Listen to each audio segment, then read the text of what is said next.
1. When I was in high school, far longer ago than I care to admit, I was a bagger at a local grocery store.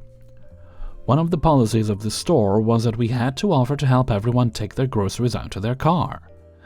Anytime someone elderly or someone with a lot of bags came through the line, I would offer to help, and many of them accepted. There were a lot of parents with kids that turned down the help because they would make their clones help instead. I quickly learned who was going to accept the offer and who wasn't, so if they fit the criteria for not being interested in help, I didn't bother to ask. They always refused, so why keep asking? Well, one day my manager is hovering while I'm bagging, and a lady bought a carton of eggs and a loaf of bread. I smiled and wished her a nice day, handing her the single, featherweight bag, and she smiled and returned the greeting and was on her way. My manager noticed I didn't offer to help her, and he scolded me. And I just pointed out she had one partially filled bag that was super light, so probably wouldn't have needed help. He emphasized it was store policy and I need to offer help to everyone. The next guy in line was definitely a gym rat, a foot taller than me, biceps as big as my head, a tight tank top, and basketball shorts. It's been so long I can't remember what he bought, but it occupied a single bag and wasn't heavy. I double-bagged it, still in front of my hovering manager, and said, "Sir, would you like me to help you carry all of your groceries out to your car?" He laughed, saw I wasn't also laughing, and his expression changed to utter confusion. He looked at me like I just asked him what shampoo he used on his armpit hair. It was 95% confusion, 5% suspicion at what game I could be playing with him. He looked at my manager with a new look that said, "Is this kid okay?" Then turned back to me, still chuckling a little bit in confusion, and said, "Nah, man. I think I got it." He took his bag of protein powder and eggs, or whatever it actually was, and walked out, shaking his head. I looked at my manager and shrugged. His expression read as, "Yeah, all right, fine." And he went back to the office. He never hovered or enforced the policy again after that. 2. Decades ago, when I was living in Oklahoma with my family, our home phone number was one digit off from a local pizza joint, so we would get frequent calls from people wanting to place an order. This was during the days when cell phones were clunky flip phones with bad reception. In-wall phones and answering machines were still a thing, and if you had caller ID, you had it made. These calls would start coming in between 3 p.m. to 11 p.m. Mondays through Thursdays, and up to 2 a.m. Fridays and Saturdays. My sister and I were latchkey kids growing up, so it was my job as the oldest to answer these calls in case it was our parents checking in, or someone wanting to talk to them and they weren't home yet. All this happened while I was trying to get my homework and studying done, so it got quite annoying when my studious zen was interrupted by one of these inbred cretins wanting a pie. Now, most people that called who had more than 2 brain cells to rub together would quickly realize their mistake when a teenage girl would shakily answer, "Hello? Welcome to Saul's Pizza Place, this is OP." Make a rushed apology and hang up. But this wouldn't be a revenge story if it simply ended there, now would it? For those lucky few who insisted they had the right number and I was just being a lazy and entitled brat who doesn't know better, projecting, I enacted my revenge. In my sweetest, chipper customer service voice I would say, "You're right, this is the pizza place. What can I get started for you?" They would then proceed with their order, and once they finished I would then request, "We're running a quirky deal right now where if you set up your order for pickup and quack like a duck when you enter, you get $10 off your next order." I know what some of you are thinking, "OP, there is no way someone would be dumb enough to hear something like that and still think it was legit." To which I would say, yeah, I didn't think so either, until a classmate of mine who worked at that same pizza joint told me about a weird shift she had the night before. Apparently some guy came in to pick up his order and started singing the Backstreet Boys. And when the manager asked what he was doing, The guy replied if he came in and did that, he would get a free liter of soda. When he was told that they didn't offer something like that, he got played. The guy swore and left the store. Horrified, I told her that was me that made that ridiculous demand, and I told her why I did it. She laughed and thought it was brilliant, considering the caller was too stubborn to admit he had the wrong number, so he had it coming. The customer was also an entitled jerk who would demand a refund and refuse to pay if one molecule of his stuffed crust meat lovers was slightly burnt. Well, that's just extra flavor. That one guy they were all too happy to be rid of. I kept up the ruse for a few more years until we moved to a different state in 2004 and had that phone number disconnected. I know what I did was immature, I was a teenager, and risky, especially if the customer was hot-headed enough to call my number back, and chew me out or, worst case, track me down. But at the same time, the guy was outwitted by a damn kid. What else could he do but take it on the chin and move on? Hellfreezer's note, can I just add, if you are young and you find yourself in this situation, please don't assume that every adult will take it on the chin and move on. Some people are absolute psychos, and all you need to do is get someone on the wrong day, on maybe the worst day of their life, and you be the thing that makes them snap. So, while tempting though it might be, remember, people are crazy and not every story has a fun ending like this one. Also, burnt pizza is yummy. 3. About 2 years ago, I had a customer complain that we had raised the price of his phone contract. I work for one of the main UK mobile phone companies. Here is a customer service rep. I've had my fair share of terrible customers and ridiculous requests, but this was the straw that broke my back. So every year we have a price increase in March. It's the rate of inflation as published in November, plus 3.9%. This is in all contracts. He has been here for as long as I've worked here. Every year we send out a letter in February to let people know. And every year we get calls asking, WTF is this? Most of the time I deal with these fairly well. I explain they agree to it in their contract, and occasionally read the exact part of said contract. What makes it more delicious is if they've bought it in store, they have a physical copy, so I ask, do you see where you signed your name in the box that says, I have read and understand the terms and conditions of the contract? Well, just above there, the box above that says, I understand that as of March, the price will increase by the rate of CPI plus 3.9%. And that normally ends those arguments. Well, one day I spent all day dealing with these calls, and I get a guy call. Kevin. He complains about the price increase, saying how he never agreed to it in his contract, that his contract says, let's say, it's £30, and that's what he agreed to. No more, no less. He would never agree to something where the price was going to change. Literally every phone company increases the price annually. After a normal back and forth of explaining it, how all companies do it, not just us, petrol, food shops, books, everything, but he was having none of it. Around the time most people accept and give up, he was still going strong, going in loops, repeating the same arguments I've shot down already. At one point he says he never read it, so it shouldn't apply. Ignorance of the law or the rules is no excuse. I asked him, sir, if you didn't read the 30 miles per hour speed limit sign and do 70 miles per hour there, you will still get stopped by the police. Just because you didn't read it doesn't mean it's not correct. Besides, you signed the box saying that you had read it. So, I'm afraid you were aware of it. Now that was perhaps me allowing my emotions to get in the way. Not at all. But he did not like that at all. He said if he didn't get the contract reverted to what he agreed, he would cancel his direct debit and see us in court. Cue malicious compliance. I noticed earlier during the conversation that his contract was actually £60 and that his first 3 months were half price.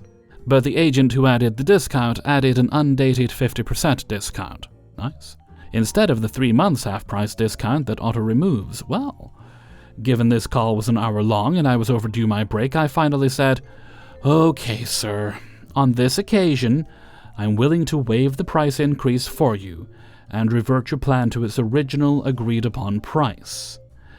Because I can't stop the increase. I will add a discount of his increase here to the line, and as you've stated, you want your plan to be put back to what you agreed to, so the 50% discount you have now has been removed. The plan is back to £60. He tries to talk. But don't worry, sir. We won't be making you repay the backdated discount for the last 12 months. That's not how it works here. So I can confirm that your plan will remain at the agreed price of £60. After a stunned silence, he recovers and asks, what do I mean £60? I explain that he agreed to a contract at £60 per month, with 3 months half price, but that the wrong 50% discount had in fact been added and had been left on longer than was intended. He told me to leave it alone and not do anything, but it was too late. Aww. He had already confirmed he wanted it, and even if he hadn't, we have a system in place to report excessive or incorrect discounts, which I would have been reporting him on. But this was much more enjoyable. In the end, it was escalated to manager, who stuck by my actions to remove the incorrect discount, and in fact removed my discount for the CPI as its policy not to discount these. It went above her to the executive complaints team, who I followed up with and noticed he was given a letter of deadlock that he could try taking to Ofcom. It felt great. The guy had an incredibly poor attitude, spoke to me like I was his to do as he wanted, and wanted to spit his day out in a tantrum. I claimed the victory in the name of those who work in a role with direct customer interactions, when they've treated you like nothing, and we're truly a horrible people. 4. Back in 2007, I was working as part of the facilities management team at a prestigious tower block at 25 Canada Square, within London's Canary Wharf financial district. We housed the European leadership teams of many worldwide household names such as Citibank, Lehman's, Bank of America, all major players on the global stage. It's fair to say that most of the occupants within the building were kind and respectful, and treated me and my team well. Whether it was a, "Hi, how are you?" or random acts of kindness, such as offering to pay for my whole team to celebrate solving a problem with the HVAC system that had been going on for months and months, or just a bit of friendly banter. There were, however, exceptions, including a very rude senior executive, who we will call Karen from Lehman Brothers, the defunct bank that got caught with its trousers down in 2008, a year after my petty revenge. This exec was a particularly nasty piece of work. I had seen her being rude to her staff in public spaces, and generally, this ranged from shouting at them, ordering them to make her coffee, or to fetch things, all done without any eye contact, nor balanced, from my observation, off some positive aspects of leadership, such as saying thank you. The tower housed supermarkets and other facilities, where I and others would observe her barging past people in queues due to her own self-importance. She certainly was one of the elite. She had a large office with her name on the door, her own parking spot in one of the most expensive pieces of real estate in the city, which she only used 1 day a week, and refused to let anyone else use it when she wasn't in. I think you get the picture, right? As with all buildings, we have a bunch of mandatory checks to perform to ensure that the equipment is safe and effective in use. But as with mechanical equipment, sometimes it fails and requires additional maintenance. That was the scenario with this particular lift. We worked long hours and outside of core office hours to ensure the building was working like a well-oiled machine. However, we had a problem removing, then sourcing and refitting a faulty transponder, which wasn't quite working properly. This was now fixed and very close to entering service following the final checks to ensure everything was working as planned. Lift 5 was out of action. Picture the scene. We had just finished our annual planned emergency fire evacuation drill. The tower had been emptied of its occupants, roughly 2,000 on that particular day. So after the test was complete, there was a predictable huge demand for the lifts, with only 7 of the 8 available to take passengers to their place of work. Most people had planned for this and formed orderly, British style, What? Queues to get back to work, with the exception of Karen. She strutted around the ground floor, claiming how ridiculous it was that a lift was out of action, and that she would be late for a board meeting with the global leadership team in the USA. Yada yada yada. She was barking instructions at her young, stressed PA, who was following her around like a loyal dog would to its owner, whilst calling her colleagues to explain how ridiculous it was that the building was not in full working order. "These Brits need to learn a few things regarding efficiency." I was close by, standing by lift 5 when she came and asked if she could skip the queue and jump in. I said it was undergoing final tests before being put back into use. It wasn't possible to use it for 10 more minutes.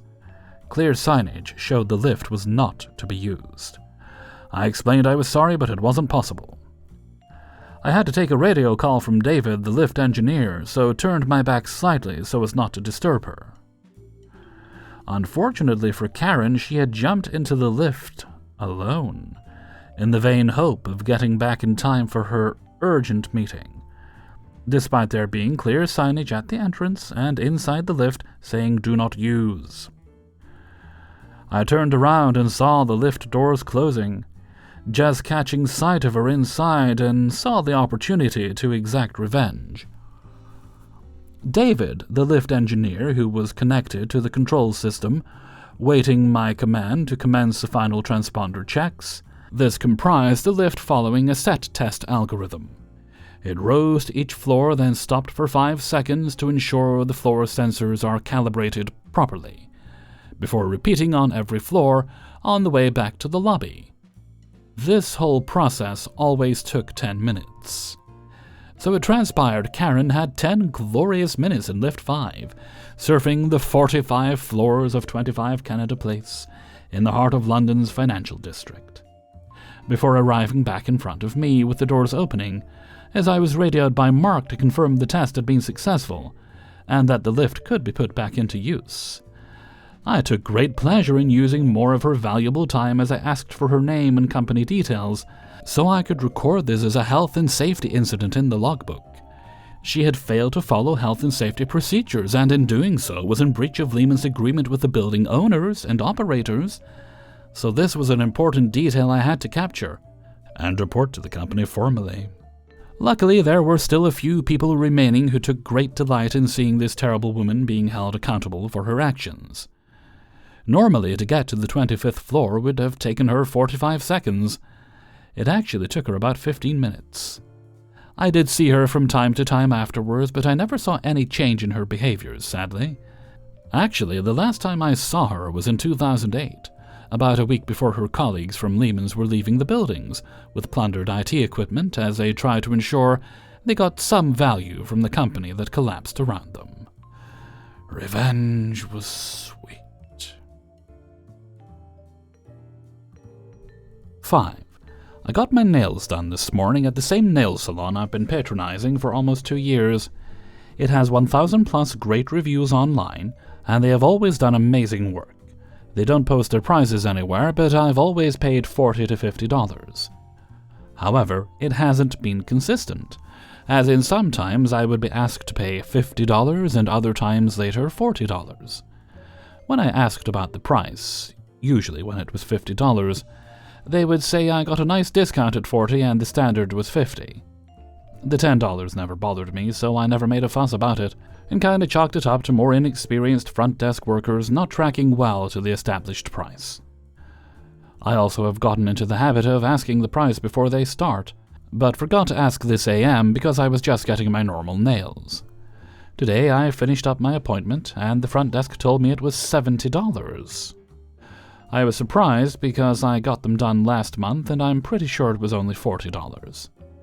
The lady said prices went up, which I felt should have been stated somewhere, but I know that businesses are nervous about the economy, so I understand a hike. I paid my bill and internally decided to find a new salon. Not because they did anything wrong, but paying $70 for nails isn't worth it for me, while there are cheaper prices around, given the quality will almost definitely decrease. After I paid, I realized I'd left something in my seat. I had been quietly chatting with the lady sitting next to me during our appointments, and we were getting the exact same service in different colors. As I went to grab my bag, I couldn't help making a quiet comment to her that $70 for our nails is crazy. Yes, this was a complaint, but also wanted to warn her about what to expect. She immediately got agitated and asked her nail tech how it could be this much, because she had never paid more than $30 for the service. She looked like she was going to cry and said she didn't have $70 for the service today. Her nail tech quickly tried to do damage control and said that since she was such a loyal customer, her price would be $30. This didn't really calm her down, though. She asked how long I've been going there, and I said 2 years, and she said she'd been coming for less than a year. At this point, other customers at the busy salon started paying attention to what was going on, and a few, 7 or 8 other people, started sharing what they paid for their nails. It ranged from $30 to $70. At that point, I had my bag and no reason to stay. But as I left, almost the whole salon was getting heated with everyone realizing that they actually don't have a set price for their services, and just charge as much as they can get out of you. I will definitely be leaving a review, and something tells me that the others there will as well. Hey everybody, Hellfreezer here, and thank you very much for listening to Revenge's Ice Cream episode 408. And thank you very much to everyone who allowed me to use their stories in this video. Before you go, please do hit the like button and subscribe if you'd be so good. If you'd like to support the channel, that's easy enough. You can do that by signing up for my Patreon page, linked in the description. You'll also find a link to the Hellfreezer merchandise store there. Okay, no more business today, so let's move on to Hellfreezer's question of the day. And today's question is: as we're moving more into the hotter weather this summer months, I'm sure we're all looking out our shades and sunglasses, unless, of course, you live in a place that gets sun all year round. I do sometimes think about moving somewhere with more sun. Would probably be better for my skin, to be honest. Anyway, sorry, I got sidetracked there. Do you have a favorite pair of sunglasses you refuse to throw out? I have a pair. They're scratched so much on the front, I can still see out of them, and they're not broken in any other way. And if I could just replace the glass, well, plastic, in front of them, I would, but I'm not sure if I can, because they're polarized. And they're the best pair of sunglasses I've ever bought. This is the most I've ever paid for a pair of sunglasses. I think I paid about £50 for them. And apart from the fact they're all scratched now, they did last me quite a few years before they got into that state, by a brand called, I want to say, is it Dirty Dog? It's kind of a silly name, but I did like the product, and they look quite good. Or maybe I make them look good, who knows, something like that. But let me know if you've got a favorite pair of sunglasses in a comment below. Oh, also, did any of you own those silly foil things you used to roll out, and they used to, like, grip into the side of your head, and they were actually uncomfortable to wear? You remember those? Oh, goodness. And sun visors, are sun visors still a thing? I remember them when I was a kid. I don't know if that's when they came out or if it was just a resurgence. Bear in mind, I was a kid between the 80s and the 90s, so it was quite a while ago. Let me know what you think in a comment below. And before we go, let's take a look at the answer of the day from a previous video. And today's answer comes from Revenge's Ice Cream 407, and it was about, do you prefer light or dark mode? And today's answer comes from Scarabaka. I almost always use dark mode, but sometimes switch to light when I want to take a screenshot, which I know I will print out. Not many cases like that, though. Also, I once was on some kind of webinar site that looked much worse in dark mode for some reason, so even my heavy metal heart told me to keep the light mode on. Oh dear, oh dear, oh dear. Well, thank you very much for your answer, Scarabaka. And with that, I'm gonna head off for now. It's almost 4 a.m. I should probably wind down a little for the night, wiggle my toes before I go to bed. So until next time, thank you very much for listening, and take very good care of yourselves. I'll know if you're not, and I'll be very disappointed in you.